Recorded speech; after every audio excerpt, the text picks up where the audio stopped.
In the first video on devolution, I gave the example of the peppered moth during the Industrial Revolution in England, and how before the Industrial Revolution there was a bunch of moths. Some were dark, some were light, some were in between. But then once everything became soot-filled, all of a sudden the dark moths were less likely to be caught by predators, and so all of the white moths were less likely to be able to reproduce successfully. So the black moth trait, or that variant, dominated. And then if you came a little bit later and you saw all the moths have turned black, it's like, oh, these moths are geniuses. They appear to have somehow engineered their way to stay camouflaged. And the point I was making there is that, look, that wasn't engineered or an explicit move on the part of the moths or the DNA. That was just a natural byproduct of them having some variation, and some of that variation was selected for. So with that example, that was pretty simple, black or white. But what about more complicated things? So for example, here I've a couple of pictures of what's commonly called the owl butterfly. And what's amazing here, and it's pretty obvious, if I probably don't have to point out to you, is it looks like its wing looks like half of an owl's eye. I mean, I can almost draw a beak here, and draw another wing there, and you can imagine an owl staring at us, right? And here too, I can imagine a beak here, and you'd think an owl, and there too. And so the question is, how does something this good show up randomly? Right? I mean, you could imagine, okay, little spots or black and white or gray, but how does something that looks so much like an eye generate randomly? Now, the answer is, well, there's a couple of answers. One is, why does this eye exist, or this eye-like pattern, or this owl-like eyes pattern? And there, the jury's still out on that. I read a little bit about it on Wikipedia, and these are all of these images I got from Wikipedia. And Wikipedia, they said, look, there's two competing theories here. One theory is that this, this is, even though to us humans, the way we see things, it looks like an owl's eye, that this is actually a decoy. That this is, when some predator is about to chase these wants to eat one of these things, they kind of go for the thing that looks most substantive. So instead of going for the butterfly's body, which is, doesn't look that substantive, they go for the big black thing. They say, oh, that looks like it's protein rich and it'll be a good meal. So they try to snap and bite at that. And if they bite at that, sure, the guy's wings are going to be clipped a little bit and it's going to suck. But the animal itself, the actual butterfly, would survive, and maybe it can repair its wings. I don't know the actual biology of the owl butterfly. That's one theory. And then the argument against that goes, well, no, if that was the case, then you would want the black spot even further back along its, you'd want the spot way far away from the body. You'd want it back here instead of right here, because there's still a chance if something chomps at this little black spot that it'll still get the abdomen of the butterfly. Now, the other theory as to why this exists, and who knows, maybe it's a little bit of both. Maybe both of these are true. Maybe this offers two advantages. The other theory, and this is kind of the one that jumps out at us when we see it, is, hey, this looks like an owl. Maybe this is to scare away the things that are likely to eat this dude.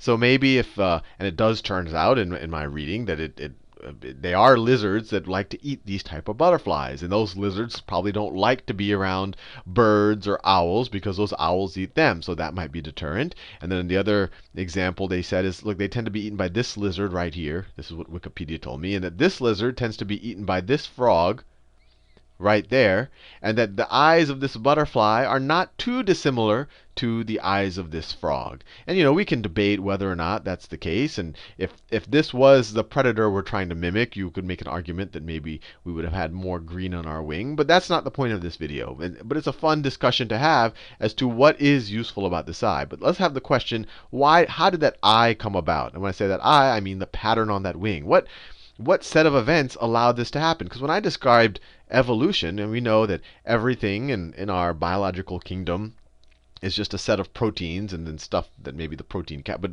mainly protein, and that protein's all coded for by DNA. I'm going to do future videos on DNA, but DNA is just a sequence of base pairs. It's a sequence of these molecules, and we represent the adenine and guanine and then cytosine and thymine. Then maybe you have a couple of adenines in a row and some guanine and thymine. And I'll do a lot more on this in the future. But the idea is, it's just coded for by this sequence of these molecules. How do you get a sequence, how do you go from a butterfly that has no eye to all of a sudden an eye that goes there? Obviously, just one change that happens from a random mutation, maybe that G turns into an A, or maybe this C and this T get deleted, so everything, that alone isn't going to develop this beautiful of a pattern, or this useful of a pattern. So how do the random changes explain something that's this intricate? And this is my explanation. And obviously, I wasn't sitting there watching over the thousands or millions of years as these owl butterflies emerged. So this is just my theory of how natural selection does explain this type of phenomenon. You have a world where you have, in some environment, you have butterflies. And their wings look like, let's say you have some butterflies that are generally like this. That's their wing. And it's a very bad drawing, but I think you get the idea. And there's just some general patterns. We've seen it before. There's variation.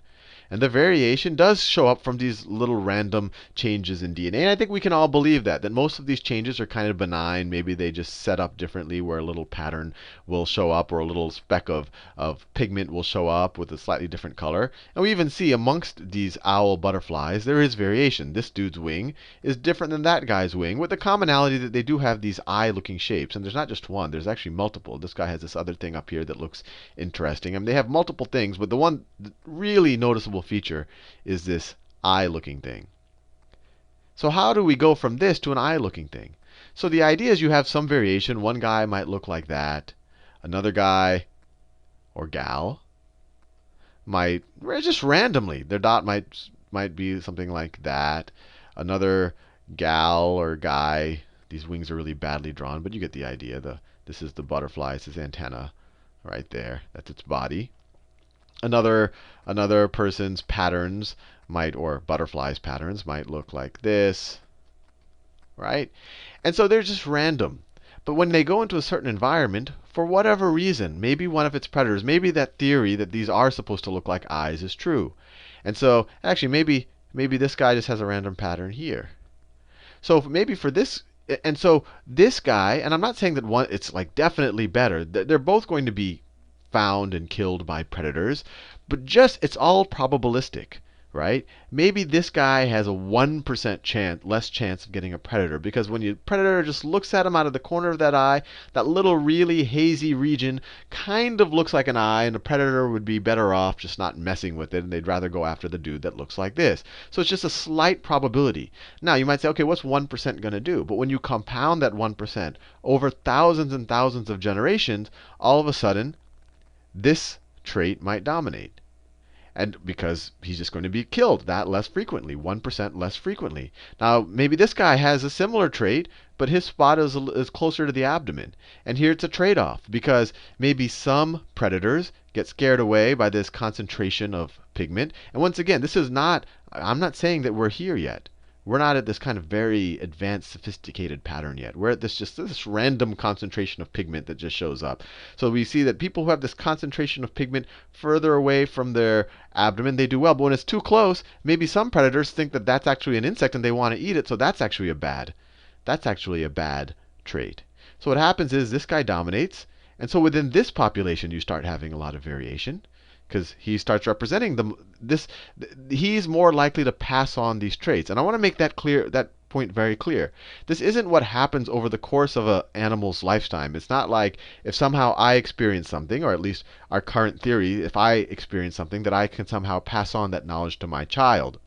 What it says is, if my DNA just happens to have just some variation that happens to be more useful or more likely for me to survive to reproduction and for my children to survive, then that will start to dominate in the population. So then the population, you're going to have variations within that. Maybe some guys, it's going to get a little bit look like that. Maybe another one's going to look a little bit like that. Maybe some spots there. You can kind of view it as the variation is quote-unquote exploring, but I want to be very clear not to use any active verbs here, because this is all being done really as almost a common sense process where everything changes. The changes that are most suited are the ones that are going to survive more frequently, and then the next generation is going to have more of that, and then you'll have variation within that change. And then this one might be like that, and maybe this is the one. These were good compared to that, but now when you're competing amongst themselves, this one is able to reproduce 1% more than this guy or this guy. And then so this guy becomes, And maybe it's some combination of all the above, and they mix and match. It's a hugely complex system. But then this guy represents most of the population. And when I say this guy, I'm saying this guy's genetic information, at least as which pertains to his wings. And then you get variation amongst that. Maybe some of it, they have a little small dot, and there's some dots around it. Maybe it's like this. Maybe one of them digresses and goes back here, but then he has trouble competing, so he gets knocked out again. And then some other people have it back here. I think you get the point that this isn't happening overnight. It's happening these changes can be fairly incremental, but we're doing it over thousands of generations. So when you're talking about thousands of generations or even millions of generations, even a 1% advantage can be significant. And when you accumulate those variations over a large period of time, you can get to fairly intricate patterns like this. So I just wanted to explain that because this is often used as, hey, how does, sure, I can believe the butterfly moth, or I could even maybe believe the examples of the antibiotics and the bacteria or the flu. I mean, because those are kind of real-time examples. But how does something this intricate show up? And I actually want to make a point here.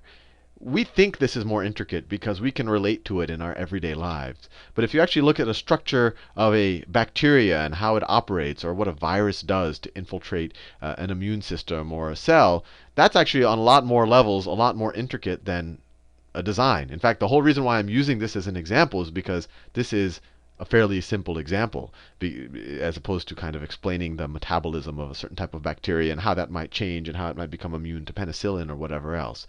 But I want to make this very clear that these very intricate things, they don't happen overnight. It's not like one butterfly was, all of us was, completely looked like one uniform hot pink color, and then all of a sudden they have a child whose wings looked just like this. No, it happens over large periods of time. Although there might be some little weird hormonal change that does this, but I'm not going to go there.